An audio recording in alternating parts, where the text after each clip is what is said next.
വിവോയുടെ V50 ലൈറ്റിന്റെ unboxing വിത്ത് review ആണ് നമ്മളിപ്പോൾ ഇന്ന് നോക്കാൻ പോകുന്നത്. വിവോയുടെ V50 ലൈറ്റ് ഇത് 12 GB റാം ഉണ്ട്, 256 GB മെമ്മറിയാണ്. പിന്നെ അതേപോലെ തന്നെ ഇത് 50 mega pixel camera, back camera 50 mega pixel. 50 mega pixel എന്ന് പറഞ്ഞാൽ കുറവല്ല, കാരണം സോണിയുടെ ക്യാമറയാണ്, അത്യാവശ്യം നല്ല ക്ലാരിറ്റിയാണ് ക്യാമറയ്ക്കുള്ളത്. ഫ്രണ്ട് ക്യാമറ ആണെങ്കിൽ 32 മെഗാ പിക്സൽ ക്യാമറയും പിന്നെ AI ഫോണാണ്. 6500 mAh ബാറ്ററി ഉണ്ട്. അതേപോലെ 90 വാട്ട്സിന്റെ ഫാസ്റ്റ് ചാർജറാണ്. 90 വാട്ട്സിന്റെ ഫാസ്റ്റ് ചാർജർ പിന്നെ ഏകദേശം ഒരു 20 മിനിറ്റ് കൊണ്ട് ഒരു 80% ചാർജ് ആവും. പിന്നെ നമ്മളെ ചിപ്സെറ്റ് വരുന്നത് മീഡിയടെക് ഡയമൻസിറ്റി 6300 ആണ് ഇതിൽ ചിപ്സെറ്റും വരുന്നത്. അത്യാവശ്യം നല്ല ഗെയിമിങ്ങിനൊക്കെ അത്യാവശ്യം നല്ല സ്പീഡ് തന്നെ ഉണ്ടാവും. അതേപോലെ IP65 ആണ് ഇതിന്റെ ഇത് വരുന്നത്, റേറ്റിംഗ് വരുന്നത്. അപ്പോൾ ഒരു വാട്ടർ റെസിസ്റ്റന്റ് ആണ്. അതേപോലെ തന്നെ അത്യാവശ്യം നല്ല ഫോൺ തന്നെയാണ്. ഇത് നമുക്കൊന്ന് ഇനി അൺബോക്സ് ചെയ്ത് നോക്കാം. ഓക്കെ, അപ്പോൾ നമുക്ക് ഇനി ഇതൊന്ന് അൺബോക്സ് ചെയ്ത് നോക്കാം കേട്ടോ. ഇത് എങ്ങനെയുണ്ട്, ഇതിന്റെ ഡിസൈൻ എങ്ങനെയുണ്ട്, എന്തൊക്കെയാണെന്ന് അകത്തുള്ളതൊക്കെ നമുക്ക് ജസ്റ്റ് അൺബോക്സ് ചെയ്ത് നോക്കാം.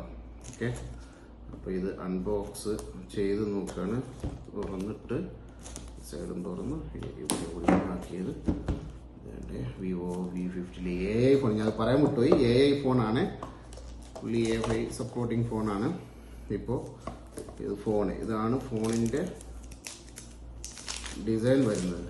ഓക്കെ, അത്യാവശ്യം നല്ല സ്റ്റൈലൻ മോഡലാണ് കേട്ടോ. അത്യാവശ്യം നല്ല സ്റ്റൈലും മോഡലുമാണ്. കളർ ഒരു ബ്ലാക്ക് വിത്ത് പർപ്പിൾ ഷെയ്ഡ് വരുന്ന നല്ല കളർ, അത്യാവശ്യം നല്ല സ്റ്റൈലൻ കളറാണ്. പക്ഷെ ഇതിൽ പിന്നെ ഒരു ഗോൾഡ് കളറും കൂടി ഉണ്ട്. പക്ഷെ അതിലാറെ എനിക്ക് ഗോൾഡ് കളറും കൂടി ഇഷ്ടപ്പെട്ടത് ഈ കളറാണ് കേട്ടോ, ഈ ബ്ലാക്ക് കളറാണ്. പക്ഷെ ഇത് ബ്ലാക്ക് എന്ന് പറയാൻ പറ്റില്ല, ചെറിയൊരു ഡാർക്ക് പർപ്പിൾ കൂടി മിക്സ് ആയി വരുന്നത്.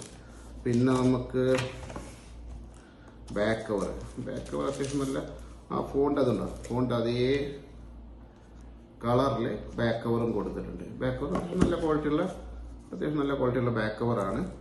പിന്നെ വരുന്നത് കാറ്റലോഗ് പേപ്പർ കാര്യങ്ങളൊക്കെ അതുകൊണ്ട് ഇതാണ് ഞാൻ നേരത്തെ പറഞ്ഞ സംഭവം. 90 വാട്ട്സിന്റെ ഫാസ്റ്റ് ചാർജർ കേട്ടോ. അത്യാവശ്യം നല്ല 90 വാട്ട്സിന്റെ ഫാസ്റ്റ് ചാർജർ തന്നെയാണിത്. പിന്നെ വരുന്നത് type C cable, SIM ejector. Okay, പിന്നെ വേറെ എന്തായിരുന്നു? അപ്പോൾ ഇതാണ് വിവോയുടെ V50 ലൈറ്റ്. അത്യാവശ്യം നല്ല ഫോണാട്ടോ. അപ്പോൾ V50 ലൈറ്റിന്റെ മോഡലും അതിന്റെ റിവ്യൂവും കാര്യങ്ങളൊക്കെ മനസ്സിലായി വിചാരിക്കുന്നു. അവന് അടുത്ത വീഡിയോ വരുന്നവരെ ബൈ.